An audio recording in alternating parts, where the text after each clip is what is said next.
June 5, 1944. The air over southern England trembled with the sound of storm winds and the restless hum of engines. Inside a dimly lit command tent, General Dwight D. Eisenhower leaned over a map strewn with blueprints and invasion routes. The table was cluttered with coffee cups, half-burned cigarettes, and a quiet tension of men about to decide the fate of Europe. Amid the papers lay a small drawing that, at first glance, seemed almost laughably trivial, a sketch of a flat-bottomed boat with a wooden ramp at its bow. Eisenhower's finger rested on it for a moment, and in that silence, history shifted on a hinge of something no one outside the tent could have imagined, a piece of plywood. It was a design so plain it bordered on absurd, yet this simple wooden ramp would soon carry thousands of men onto the beaches of Normandy. It was the unglamorous invention of a fiery boat builder from New Orleans named Andrew Higgins, a man who swore like a sailor, argued like a lawyer, and built boats like an artist. A man, Eisenhower later said, who won the war for us. But before he ever impressed generals or changed the course of the world, Higgins was simply a stubborn craftsman with sawdust in his lungs and a chip on his shoulder. The 1930s found him pacing the muddy shipyards of Louisiana, barking orders to a handful of men assembling small workboats for oil drillers and swamp loggers. America was still in the Great Depression then. Steel was scarce, jobs were scarcer, and Higgins' company was hanging by a thread. The Navy wouldn't return his calls. They considered his wooden boats quaint, outdated, even comical in the age of steel hulls and diesel engines. Yet Higgins kept building. He had one idea he couldn't shake, that the same boats used to drag logs through bayou muck could one day deliver soldiers onto an enemy shore. The irony was almost poetic. The man destined to change amphibious warfare had never served in the military. He wasn't a graduate of any engineering academy. He was a boat builder who had taught himself design by trial, error, and more error. And perhaps that was a secret. He saw things the bureaucrats in Washington couldn't, because he didn't know he wasn't supposed to. Higgins' first breakthrough came almost by accident. He had built a flat-bottomed craft called a Eureka boat, designed to glide through shallow swamp water. It could run aground, pivot, and reverse without breaking propeller. Perfect for Louisiana, useless for battle. Or so it seemed, until a few U.S. Marine officers stumbled upon a Field and Stream article praising the boat's unique maneuverability. They ordered a test run in 1938. The demonstration was a mess of rain and mud. Navy officials watched skeptically as Higgins, in his usual impatient style, took the helm himself.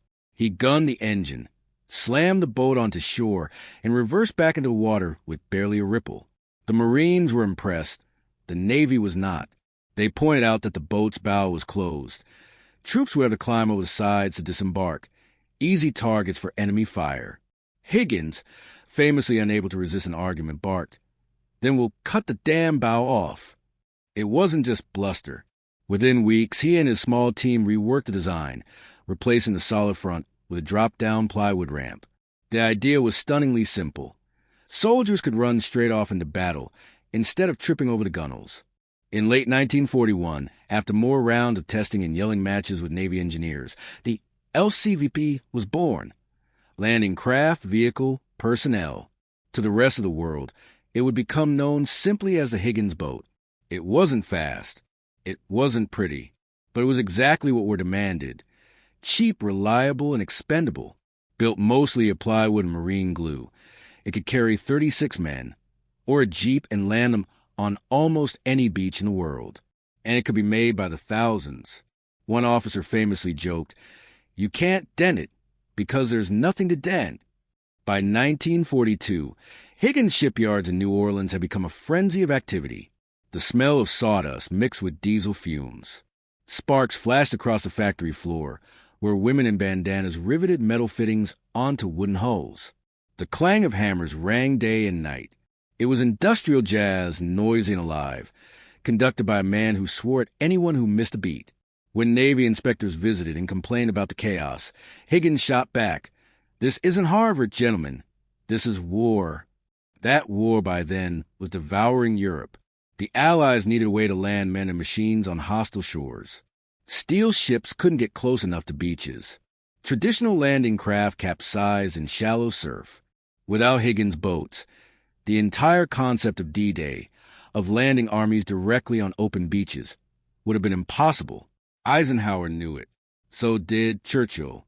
In a later interview, Eisenhower said flatly, "Andrew Higgins is the man who won the war for us. If Higgins had not designed and built those LCVPs, we could never have landed over an open beach." The scale of his contribution was staggering. By the end of the war, more than 20,000 Higgins boats had been built. They carried men to Sicily, to Salerno, to Normandy, to Iwo Jima. On D-Day alone, over 4,000 of them lined the English Channel, waiting to deliver the largest invasion force in history. And yet, each one was built with something as fragile and ordinary as wood. Higgins' genius wasn't just his design. It was his defiance of convention. His workforce, for example, looked nothing like any other American factory in 1942.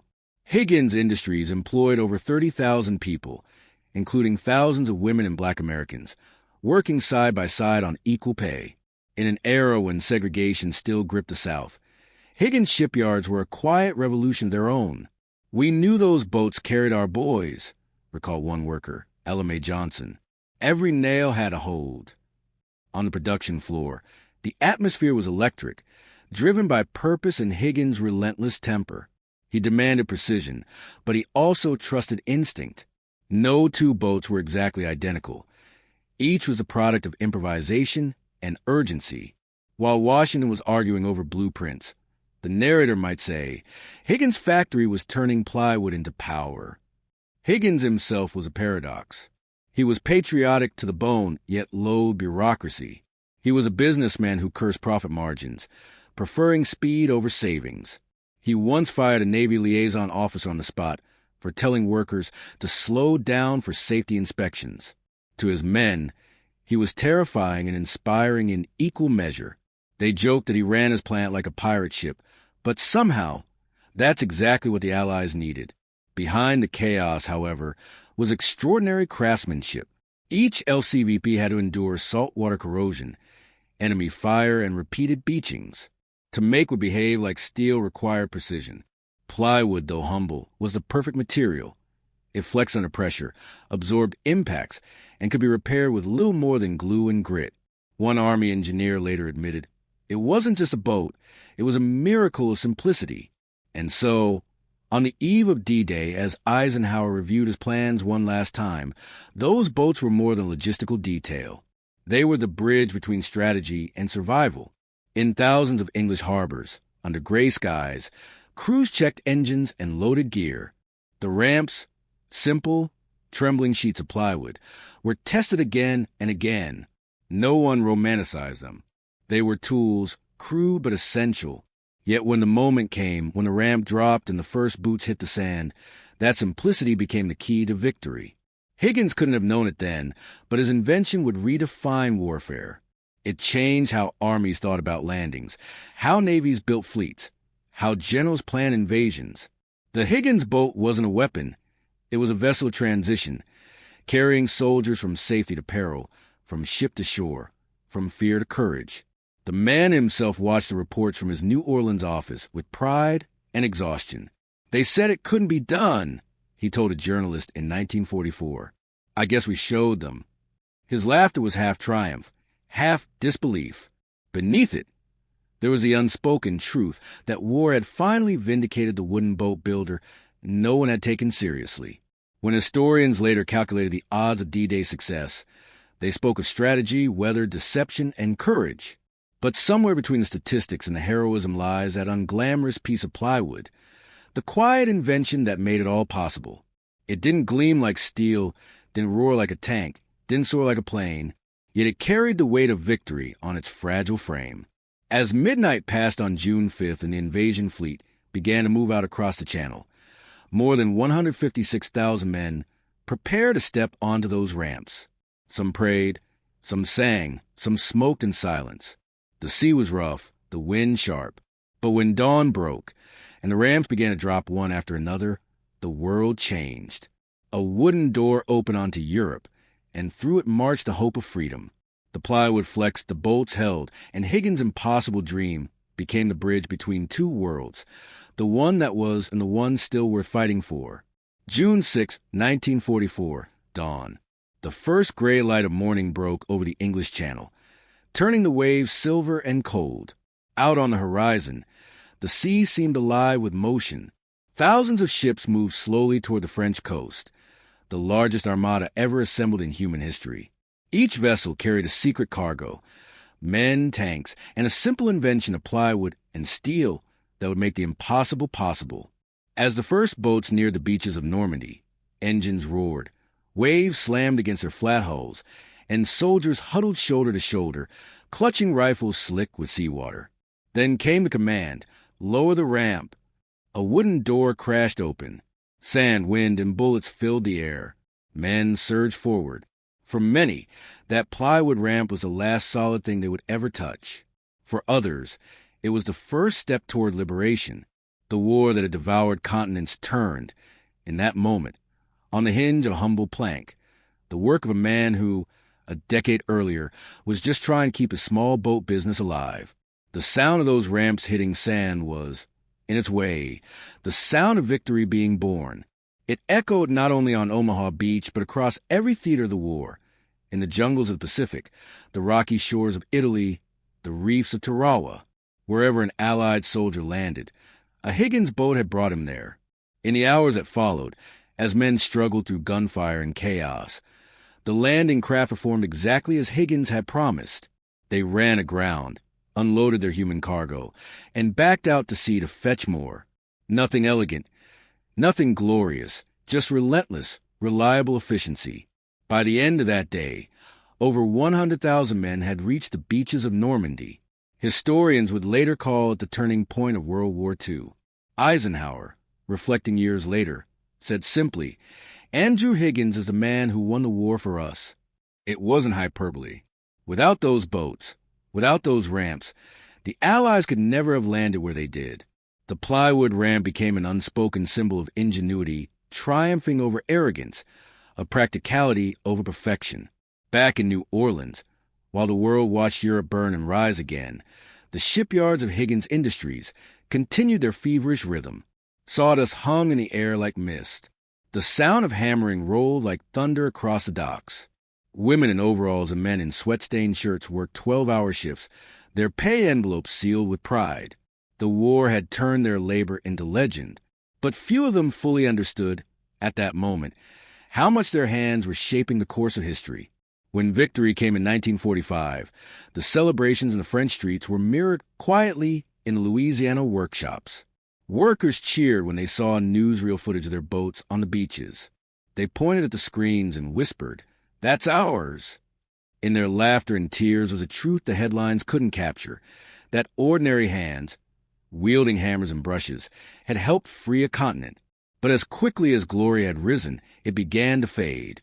Within a month of the war's end, the U.S. military canceled most of its contracts. The need for amphibious landings vanished overnight.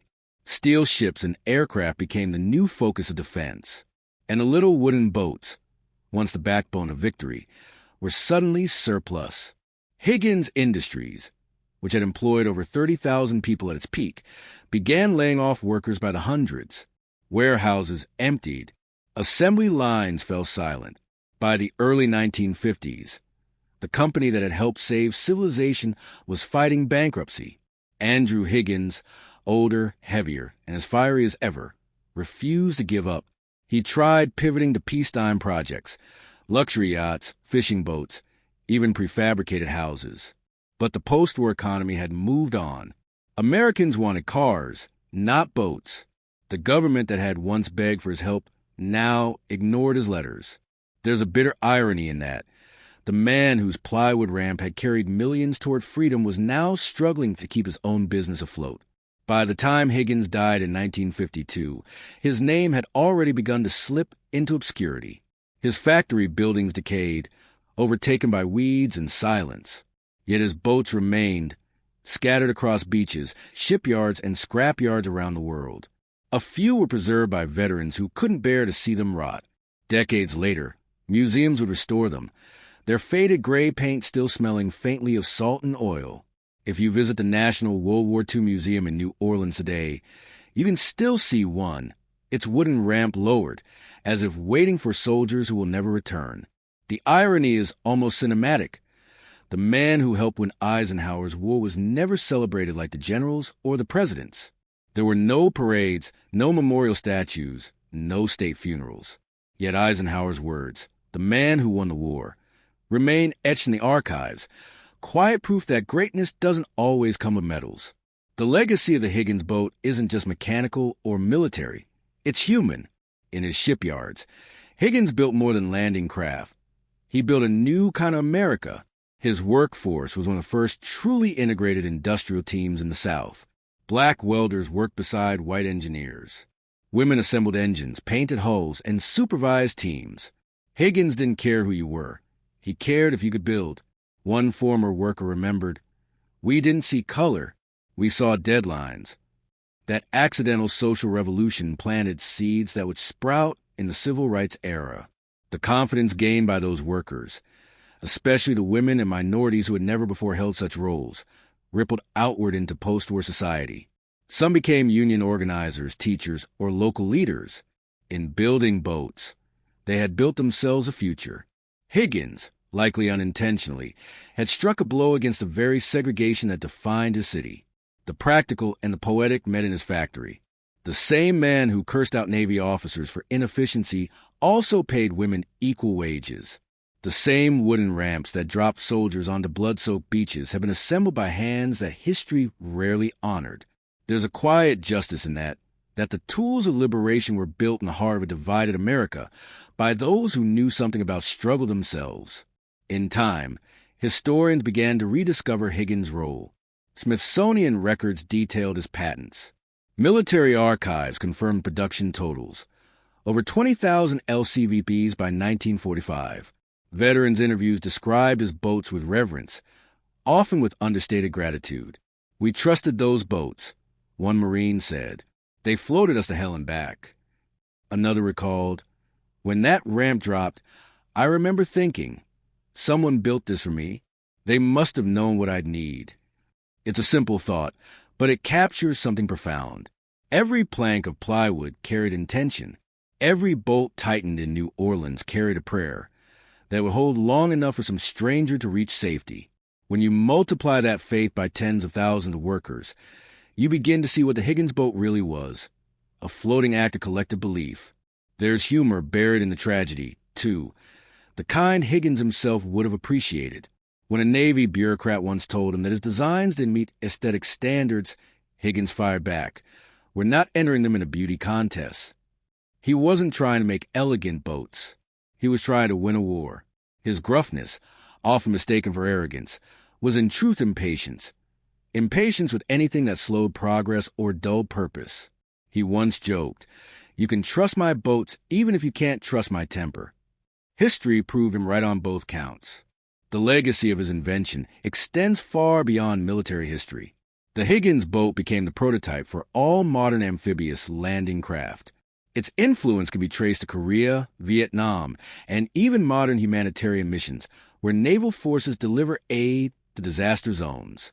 Wherever a ramp touches sand, a bit of Higgins' stubborn genius lives on. But perhaps the truest legacy lies in symbolism. That plywood ramp wasn't just a door, it was a bridge. Between ship and shore, between fear and courage, between old America and the new. In 1944, it bridged continents. In the years that followed, it bridged ideals. It showed that ingenuity could come from anywhere, from a rough-edge builder in Louisiana, from a woman with a hammer, from a factory floor that smelled of glue and sawdust.